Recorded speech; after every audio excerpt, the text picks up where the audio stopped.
इस रागनी में सुनिएगा क्या बता दिया। पूरी दुनिया में जब भारतीय संस्कृति की बात आती है तो भारत माता की जय बोली जाती है। ये भारत माता की जय किसने बोली, कब बोली, क्यों बोली, इसमें कभी विचार नहीं हुआ। ध्यान करिए, 50 डिग्री टेम्परेचर जब तापमान होता है, सूरज जब आग उगल रहा होता है, तो आपका बेटा, आपका भाई, आपकी बहन, आपका बाप पैर में जुत्ती नहीं होती और उस धरती माता के ऊपर खड़ा होता है और वो देश सेवा के तत्पर होता है। तापमान जब गिरता है, दिसंबर और जनवरी की ठंडी रात होती है, वो प्रहरी बन के खेत के ऊपर फिर खड़ा होता है, उसके पैर में फिर चप्पल नहीं होती, वो पानी के अंदर होता है। और जब उस जवान का बेटा 10वीं पास कर लेता है, 12वीं पास करता है और उससे पूछा जाता है कि आप क्या करोगे, आपका एम क्या है, उद्देश्य क्या है, तो वो बोलता है मैं सैनिक बनूंगा। 50 डिग्री माइनस में जाके लेह और लद्दाख के उन पहाड़ियों में खड़ा होके 8-10 घंटे की कंटिन्यू ड्यूटी करता है, जहां अगर अंग भी कपड़े से बाहर हो जाए तो अंगलन का रोग हो जाए। 25-27 किलो की बंदूक और बारूद उसके कंधे पे होता है, खाने का पैकेट उसका फिक्स होता है। आप और मैं ओकेजनली कोई कार्यक्रम होता है तो अपने घर में होते हैं, अपने परिवार रिश्तेदार में होते हैं, वो वहां खड़ा है, तब हम अपने घर में गर्म रजाई का आनंद ले रहे होते हैं। मुझे लगता है तब जाके भारत माता की जय बनी होगी। मनसा सिंह, जाट सरदारी, जाट धर्मशाला के इस सभागार में मेरे ज्येष्ठ श्रेष्ठ सर्वश्रेष्ठ एक एक जाट समाज का सच्चा सिपाही, माता बहने, आप सबका मैं आभार व्यक्त करता हूं कि इस कोरोना के संकट में जहां लोग घर से बाहर नहीं निकल रहे, 3-3 बार सैनिटाइज अपने आप को करते हैं,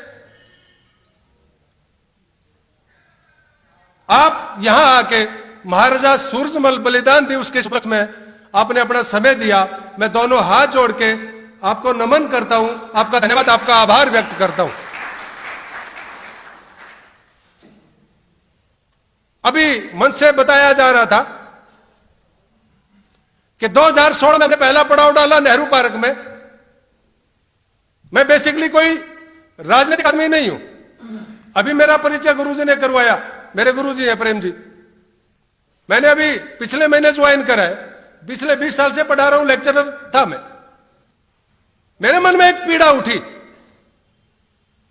कि जिसका बेटा वहां खड़ा, जिसका बाप यहां खड़ा, जिसकी वजह से भारत माता की जय होती है, और भारत के इतिहास में कहीं नाम नहीं होता, मुझे लगता है इससे ज्यादा और कोई पीड़ा नहीं हो सकती। मैं पढ़ाता हूं, ये पीड़ा मेरी ज्यादा रही। हकीकत का युद्ध हुआ, कालपी से महारानी लक्ष्मीबाई निकलती है, महाराजा रणजीत सिंह जी का नाम इतिहास में बहुत अच्छे से लिखा जाता है, होलकर का नाम आता है, सिंधिया का नाम आता है, शिवाजी महाराज का नाम आता है। 18वीं शताब्दी को अगर उठा के देखिए, पूरे भारत की मैं बात करूं, उस 18वीं शताब्दी में बड़ा उथल पुथल का दौर रहा, सब पढ़े लिखे इंटेलेक्चुअल बैठे हैं। कहते हैं इस हिंदुस्तान ने 1800 वर्षों की गुलामी झेली, दुनिया की कोई ऐसी जाति नहीं थी जो आक्रांता के रूप में नहीं आई और हमारा शोषण नहीं किया, चाहे वो सांस्कृतिक हो, चाहे वो आर्थिक हो। जब 18वीं शताब्दी आती है तो घोर संकट था, किसी की हिम्मत नहीं थी जो सत्ता के खिलाफ बगावत का नाम ले ले, लेकिन मैं धन्य हो जाता हूं मन से नाम लेते हुए, उस जाटनी ने अपनी कोख से एक शेर को जन्म दिया जिसका नाम सूरजमल के नाम से लिया गया। अपना इंपायर खड़ा कर दिया उसने। उत्तर प्रदेश, राजस्थान, दिल्ली, हरियाणा उस जमाने का सबसे बड़ा कोई साम्राज्य था तो वो जाट साम्राज्य महाराजा सूरजमल, हिंदू हृदय महाराजा सूरजमल के नाम से विख्यात हुआ। 80 युद्ध लड़े उसने, 7 फुट 2 इंच की हाइट, 1.5 क्विंटल वजन, दोनों हाथों से तलवार चलाने में माहिर। आज तक हिंदुस्तान के इतिहास में कोई योद्धा नहीं हुआ जिसने दोनों हाथों से युद्ध लड़ा। कहते हैं दोनों हाथों से वार करते थे, घुड़सवार और घोड़ा दोनों कटे थे।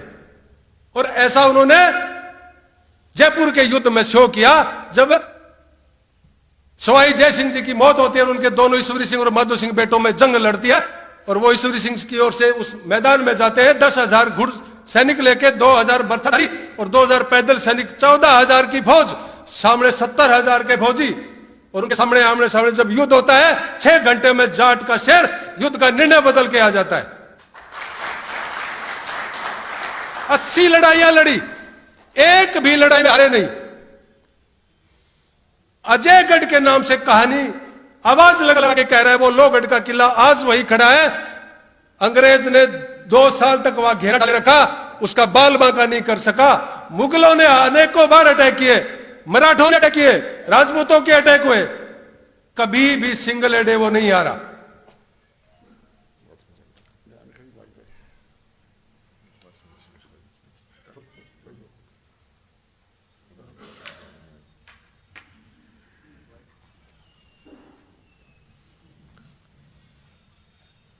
और रही समरसता की बात, आज के परिप्रेक्ष्य में इस हिंदुस्तान में बेटी बचाओ बेटी पढ़ाओ, प्रत्येक घर में शिक्षा की अलग जगह हो, जैसे नारों से अलग किया जा रहा है।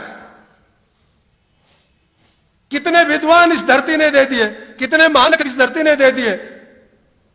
बाबा साहब भीमराव अंबेडकर जैसे शख्स यहां से आ गए, लेकिन जाति की खाई बढ़ती जा रही है। गोदारा जी मेरे से पहले बोल रहे थे कि एक जाट रिजर्वेशन एजिटेशन हुआ और उसमें कुछ असामाजिक ताकतों ने प्रयास किया 35 और 1 बात करने की, लेकिन आपके बेटों ने उस कमान को संभाला और हिम्मत नहीं हुई किसी की कि कोई 35 की बात कर ले। हमने 36 की 36 बात करी। वो महाराजा सूरजमल जिनकी फौज के अंदर सेनापति दलित था, जिसका कोषाध्यक्ष ब्राह्मण था, जिसकी फौज की एक टुकड़ी अहीरों की और एक टुकड़ी गुजरों की थी। इससे बड़ा राम राज्य स्थापित कैसे हो सकता है और उसका इतिहास में नाम नहीं आना, यह कलंकित करता है। दोस्तों, यह पीड़ा इसलिए झलक रही है, कासवा जी अभी बोल रहे थे, एक दिन में अच्छी बात बताई कि मिलिट्री के अंदर 5 कमांड है इंडिया में और 5 जगह आपके बच्चों का कब्जा है, यानी वो लीडिंग कैपेसिटी में, मेंटर के रूप में। आप शिक्षाविदों की बात करिए, कोर्ट में जाके वकील देखिए, यूनिवर्सिटी कॉलेज स्कूल में जाके लेक्चर प्रोफेसर प्रिंसिपल देखिए,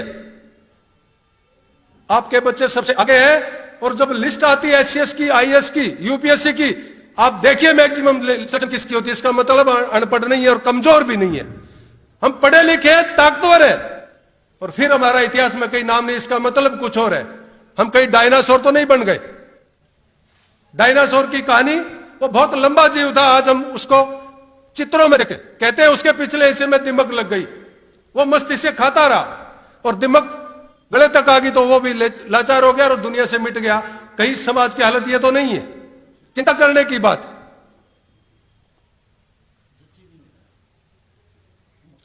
सुबह से आप बैठे बातें करने को बहुत है, मैं अपनी बात को थोड़ा सा, मेरे अंदर ज्यादा पीड़ा थी इसलिए मैं कुछ आगे निकल गया था। 2016 में भारतीय जाट विकास मंच की संरचना होती है। उद्देश्य मात्र एक है कि हम 35 एक नहीं 36 के 36 है। इस परिवार का मुखिया होने के नाते आपसे माफी चाहता हूं, आपका हार्दिक अभिनंदन और आभार व्यक्त करता हूं और आपसे एक उम्मीद जरूर करता हूं। आप आज एक शपथ लेके जाइए कि हम दहेज नहीं लेंगे, नहीं देंगे। एक शब्द लेके जाइए, जो कासवा जी की चिंता थी कि शराब और नशा ना करेंगे, ना करने देंगे। और एक शब्द और लेके जाइए कि जैसे आपका समाज बढ़ा, क्योंकि ऊंचाई से जो कई बात कही जाती है वो ज्यादा मारती है, वो ज्यादा इफेक्टिव होती है। आप बड़े समाज के जमीन से जुड़े हुए समुदाय से हो, आप अगर पूरे समाज को जोड़ने का काम करोगे तो 35 से कभी नहीं हो सकता, ये 36 का 36 और ये रहेगा, क्योंकि आपके पूर्वजों ने जो गांव बसाए उनकी देखिए कैसी व्यवस्था रही। गांव के बीच में सुनार को, लुहार को, कुम्हार को बसाया, चारों ओर आप बैठे कि आपदा हमारे पे आएगी, आप यही रहिए। तो इस भाईचारे को हमें कायम रखना है। एक बार मेरे साथ मिलकर एक जयकारा जरूर बोलिए, महाराजा सूरजमल, भारत माता की जय।